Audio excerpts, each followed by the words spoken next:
Imagine yourself on a plane, about to descend on a 20-hour-plus journey, and one of these individuals comes and sits next to you. Take a moment to imagine your reaction. Not the reaction you'd like to have, but your honest reaction. While you're taking a moment to think about that, I'd like to start by introducing myself. My name is Eman Naseer. I was born 16 years ago in Pakistan, but have lived abroad my entire life. I lived in Hong Kong for 15 years before moving here to Jakarta. I'm a third culture kid, so although technically I am from Pakistan, I feel pretty detached from that part of myself. Okay, so now that you know a little bit more about me, let's look back at these pictures. This is Abdul Sattar Idhi. He's a philanthropist. He has won multiple peace prizes. He's the recipient of an honorary doctorate. He's a human rights activist. And he's a Nobel Peace Prize nominee. This is Mukhtar Mai, a gang rape survivor, a women's rights activist, Glamour magazine's Woman of the Year, and New York Times best-selling author. I think it's clear that despite these individuals' impressive credentials, if one of them came and sat next to us on a flight, unfortunately, our reaction would most likely be one of discomfort. Essentially, this is stereotyping, something each of us do daily, either consciously or subconsciously. And today, I'm going to be talking about how stereotypes have affected me and how we can work to eradicate them in the future. So how has stereotyping affected me? Well, the first time I was called a terrorist was when I was 8 years old. I was in the second grade, and a boy in my class bluntly walked up to me and asked if I or if my father was a terrorist. My mind, which at the time couldn't even name the 7 continents, somehow understood why I was being asked. I couldn't yet add without using my fingers or sleep without a nightlight on, but I knew that because of the color of my skin, I was being stereotyped.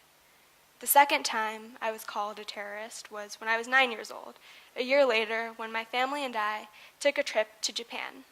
We were walking around in street markets when a group of men tried to sell us some souvenirs. When we politely declined, we were subjected to a plethora of racial slurs. Being so young at the time, yes, I was scared, but more than that, I was ashamed. From that point to now, I've had many similar experiences, from a taxi driver in Hong Kong denying me service to a flight attendant being unnecessarily rude to my father, and many more. As a child growing up, I viewed these incidences not as the result of the shortcomings of others, but instead as a result of the shortcomings of myself. Of course, this all took a toll on my self-perception, my confidence, my self-esteem, and many other things. As I've grown up, I realize that this wasn't my fault. It was due to the ignorance of others, and yet despite this realization, these events and these incidences have definitely stayed with me and have shaped me more than even I can probably recognize. So although stereotypes have affected me personally, I've also seen how they can affect people on a much larger scale.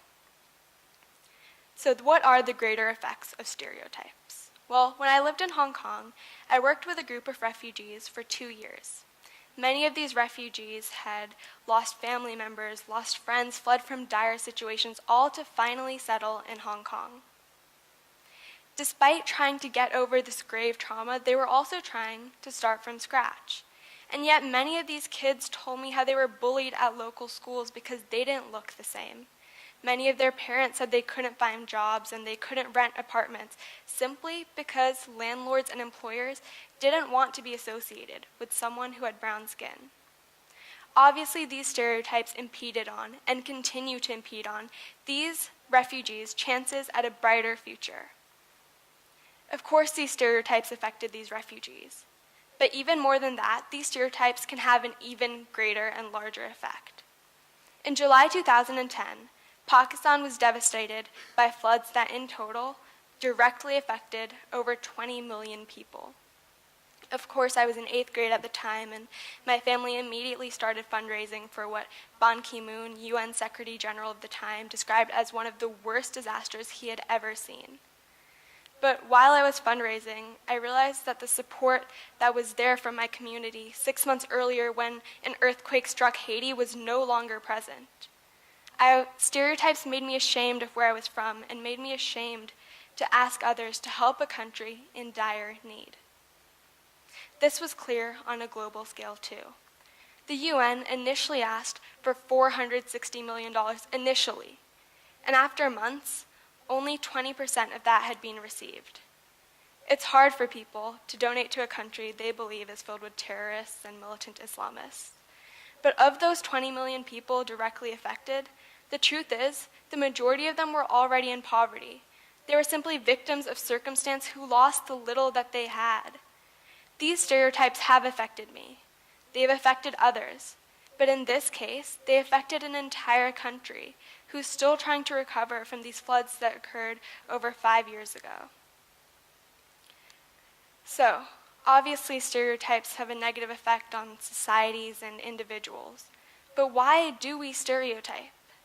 Psychologists agree that we stereotype in order to simplify.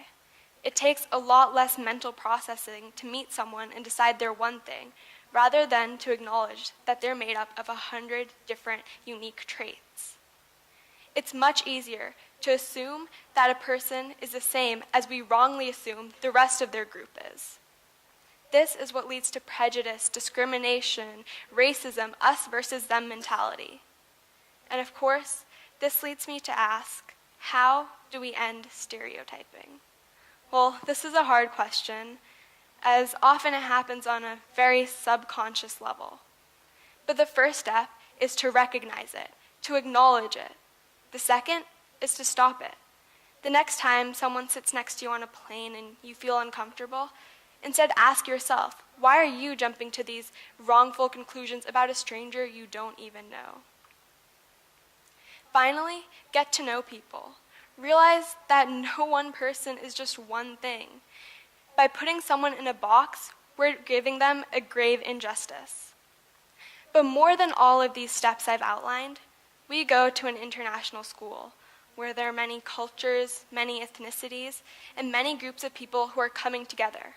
By uniting, by respecting each other, by growing from each other, and by learning from each other, we're working towards a future of equality each and every day. Thank you.